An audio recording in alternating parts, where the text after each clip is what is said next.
Le damos la bienvenida en la Red 21 a Agustín Iturralde, economista, director ejecutivo del Centro de Estudios para el Desarrollo, CED. La idea es hablar, ya está en el Parlamento, el proyecto de reforma de seguridad social. Agustín, primeros comentarios sobre este proyecto que envía el Poder Ejecutivo al Parlamento. Y a ver, yo creo que es un proyecto que está dentro de las tendencias de lo que el sistema está necesitando, dentro de las tendencias de los sistemas de seguridad social predominantes en el mundo, pero que también tiene las restricciones de política, de la política local, ¿no?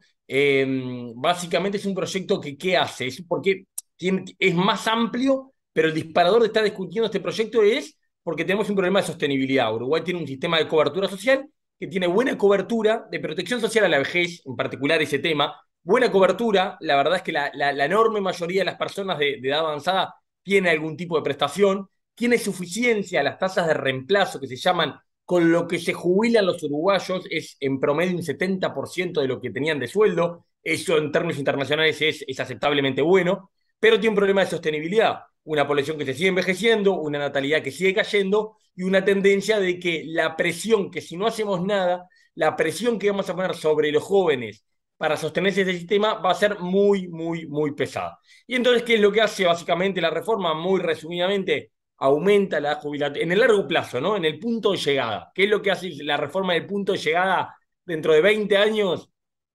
Aumenta la jubilatoria a 65 años, unifica el sistema, los militares que empiezan a tener actividad ahora van en el régimen general, los profesionales que empiezan a tener actividad ahora van en el régimen general, mismo sistema para todos, y a la vez mueve un poco los subsidios.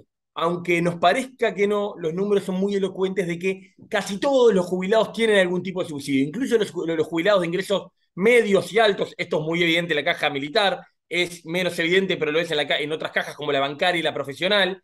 Pero todos los jubilados de ingresos medios altos también tienen algún tipo de subsidios. Y lo que hace es tratar de realojar subsidios más concentrados en las jubilaciones menores ingresos, fortalecer la base y que a medida que uno va teniendo mayores ingresos durante su vida activa, su jubilación dependa más puramente de uno y cuando está más abajo ahí sí haya subsidios de toda la sociedad de esas jubilaciones.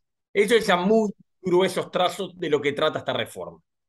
Eh, yo te escuché en algún momento decir por ahí que si no se plantea una reforma, por ejemplo, de la caja profesional, es de las primeras cajas que nuestro país puede llegar a quebrar. Eso es así.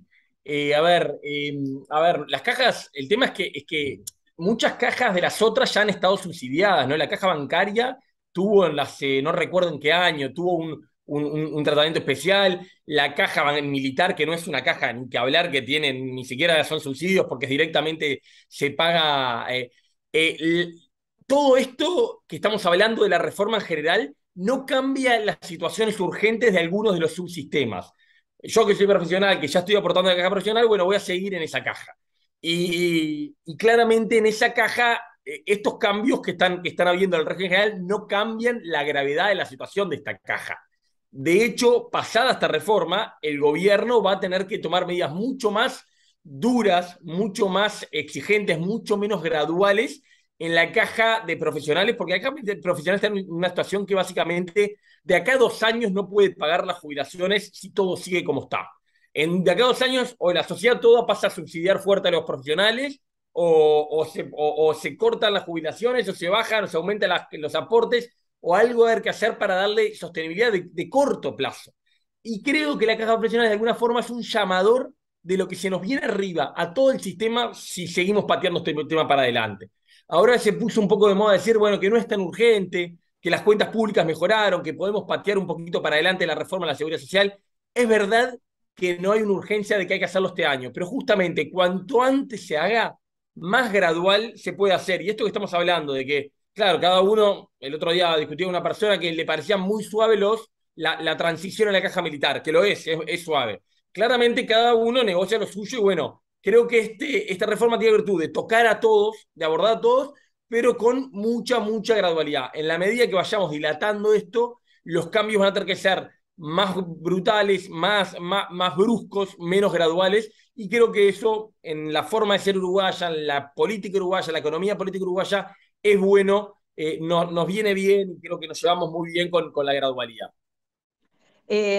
Agustín, seguramente has escuchado argumentos que maneja el PIT-CNT, en particular desde la representación de los trabajadores. Allí se cuestiona, se señala que esta reforma está muy sostenida sobre el aporte de los trabajadores, que son los que se van a sacrificar más a la hora de pensar en trabajar más años y en la hora de los aportes. Y allí hay un cuestionamiento precisamente al tema de aporte de los trabajadores, aportes patronales, de que los trabajadores aportan más que los empresarios, que los empleadores. ¿Cómo ves esos planteos cuestionadores de la reforma? A ver, creo que está claramente cada uno lo ve desde su lado y es legítimo que el PIT-CNT defienda el interés. Yo lo que veo dos cosas sobre esto. Uno, cuando uno mira las tendencias, los sistemas en el mundo, yo tengo una convicción, que obviamente es incomprobable, que es Uruguay va a aumentar las jubilatorias. O sea, los trabajadores vamos de edades como las mías, yo tengo 35 años, y también varios más, vamos a trabajar algunos más años. Esto va a ser más gradual, menos gradual, se va a decir este gobierno, el gobierno que viene, uno mira las tendencias, las edades de retiro de los países que tienen pirámides poblacionales como las de Uruguay, y no tiene mucha solución, porque las soluciones a no aumentar la jubilatoria, ¿por dónde vienen? Bueno, por donde viene, dice el presidente, aumentar o recortar jubilaciones, que creo que está fuera del menú en principio, o aumentar aportes. Pero cuando hablamos de aumentar aportes, no podemos perder que Uruguay tiene ya una de las brechas entre lo que paga el patrón y cobra el empleado más grandes. Y esto no es tan importante, y acá sí creo que tiene una diferencia más, creo, desde el punto de vista económico. Si eso se llama aporte personal o aporte patronal, a efectos económicos, no importa, porque tanto el aporte patronal y el aporte personal es cosas que salen del bolsillo de la empresa, pero no van al bolsillo del trabajador inmediatamente. Entonces, al final del día tenemos ese 15 de personal, más el 7,5 de los patronales, que todo es algo que le ponemos un nombre o el otro y aparece en el recibo de sueldo nominal o no aparece, pero la cuenta que hace la empresa cuando dice cuánto me cuesta contratar a fulanito de tal, yo le tengo que pagar esto, para que él cobre 25.000 pesos en la mano, yo le tengo que pagar todo esto arriba. Se puede llamar como se le llame. Y ahí es que yo creo que Uruguay tiene muy poco espacio. Uruguay tiene un problema brutal de empleo de baja calificación y yo creo que está muy vinculado a los costos laborales que tenemos en este país. Hay otra parte de las cosas que dice la central que yo las tomo con más atención, que es la parte de discutir exoneraciones. Bueno, a ver, no todo el mundo paga estos aportes patronales. Los que no los pagan, ¿tienen sentido que no los paguen? ¿Con qué criterio no están pagando esas exoneraciones?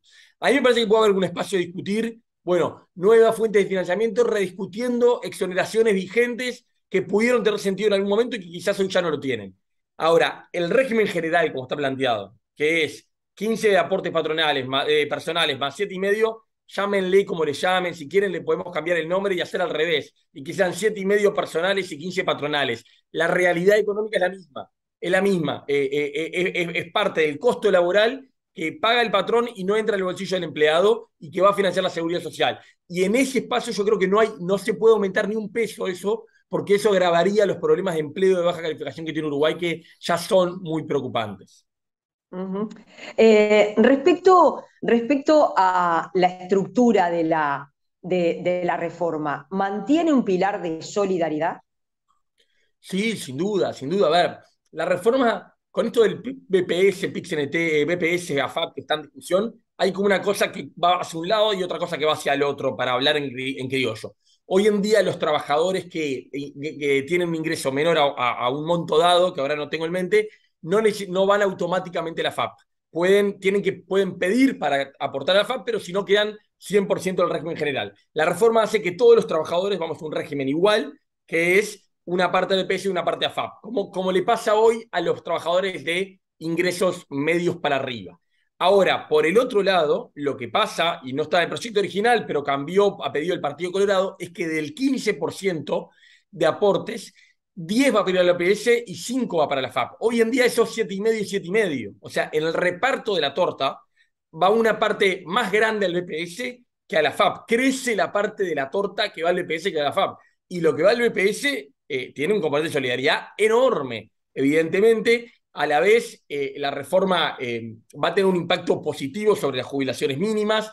A la vez, la reforma en los que no configuren causal jubilatoria, hoy en día, si vos no llegás a un umbral, básicamente no tenés derecho a ninguna jubilación y solo vas a tener derecho a la pensión a la vejez. Lo que hace la reforma es que cada peso que aportaste de alguna forma te agranda tu jubilación, aunque no termines de configurar la causal. Gente que tiene 18 años de aporte o 6 años de aporte, pero por tu informalidad, porque sea, bueno, cada pesito que uno aportó va a ir y no, la parte que hace el BPS, que tiene un componente de solidaridad enorme, que básicamente sí, igual no cambia. Básicamente esto va a tener la lógica de los sistemas en el mundo que funcionan bien, tiene como tres partes, muy brutalmente, lo voy a decir. Una parte que es garantizar un ingreso mínimo, que eso en Uruguay se hace a través de la pensión a la vejez, acá se combina la pensión a la vejez con otras cosas, pero bueno, hay un mandato moral de que una persona que sea de la vejez, no importa si aportó o no aportó, bueno, tenemos que darle un mínimo para que subsista. Y eso es lo que hace que en Uruguay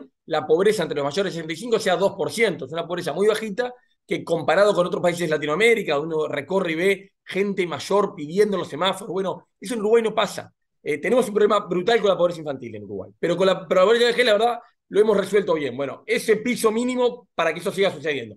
Un sistema grande de BPS que básicamente son las jubilaciones de menores ingresos y las jubilaciones medias. Y después una parte de ahorro individual que es lo que permitiría que, obviamente, quien tiene un buen ingreso hoy en día, un buen sueldo, no puede esperar que el BPS le pague ese buen sueldo que tiene. Digamos, alguien que cobra 100.000, 150.000, algo, 200.000 pesos por mes, que hay muchos trabajadores que les ha ido bien, profesionales, no es razonable que esperen que el BPS, bueno, que haya un ahorro individual, que traten de juntar eso por las de ellos y a la vez el aporte obligatorio no les va a alcanzar y por eso la reforma también promueve ahorro adicional voluntario. Mucho ahorro voluntario que vos, hay en el mundo muchas metodologías, que cuando vas al súper te propongan que el cambio quede para tu jubilación, que cuando vayas a hacer algo dejes algo más para tu jubilación, bueno, que la gente vaya ahorrando algo más porque la realidad es que los trabajadores de altos ingresos no van a tener buenas tasas de reemplazo. La tasa de reemplazo es esto, es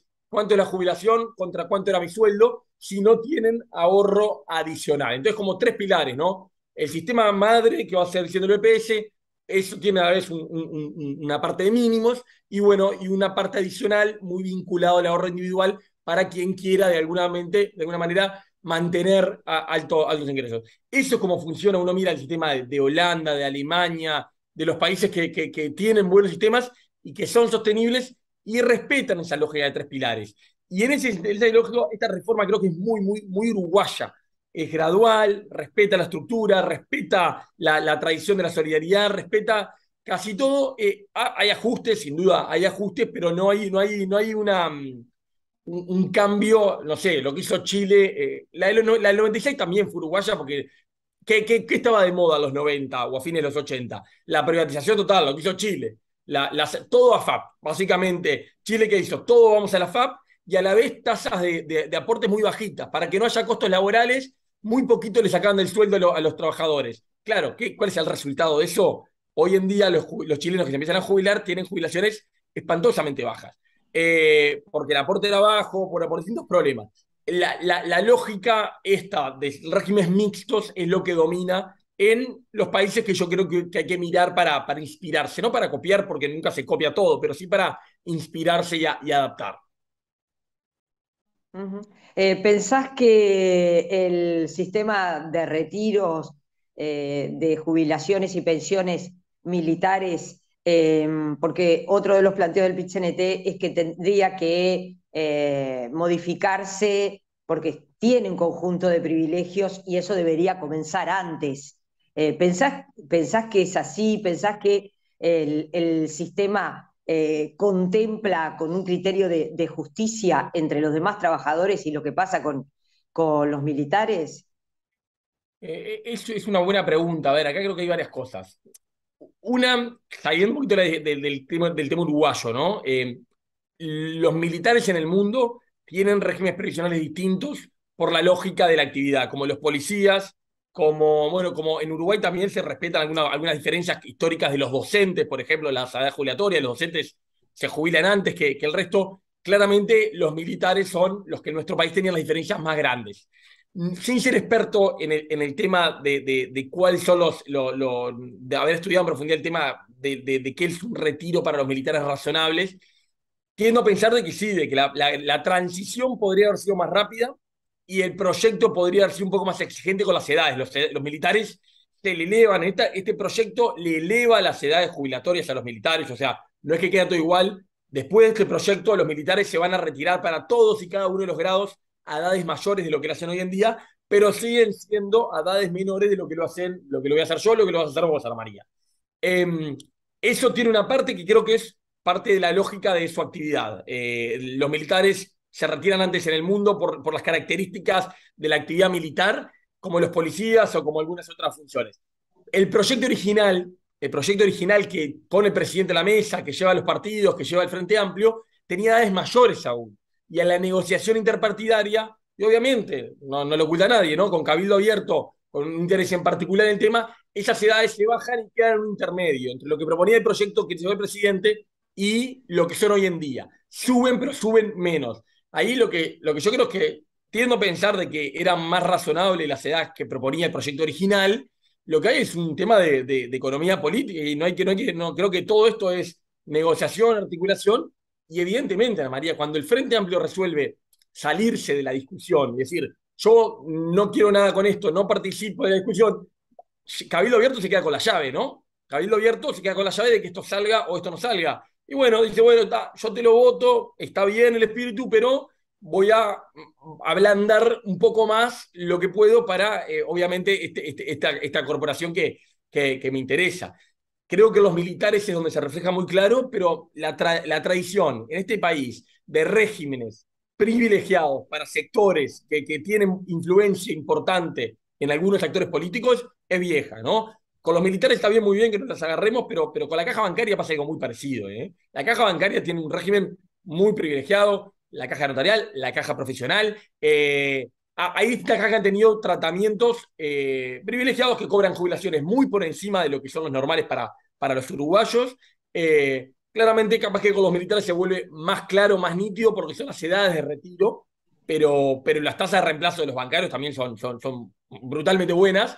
Entonces, bueno, creo que en la medida de que todo el mundo participa en la discusión, probablemente los intereses particulares, si esto saliera por consenso, creo que ayer quedó claro de que no va a ser así, si esto saliera por consenso, los intereses particulares van perdiendo poder. En la medida que hay menos gente que vaya a participar de esto, obviamente los que participan tienen más capacidad de... Pero no perdamos de vista dos cosas sobre la caja militar. Este proyecto aumenta las edades de retiro y este proyecto en el largo plazo lleva a los militares al régimen general. Mientras tanto, se siguen manteniendo muchos privilegios, es cierto. La gradualidad uruguaya. Gracias por la entrevista. Muchas gracias, Ana María, un gusto como siempre.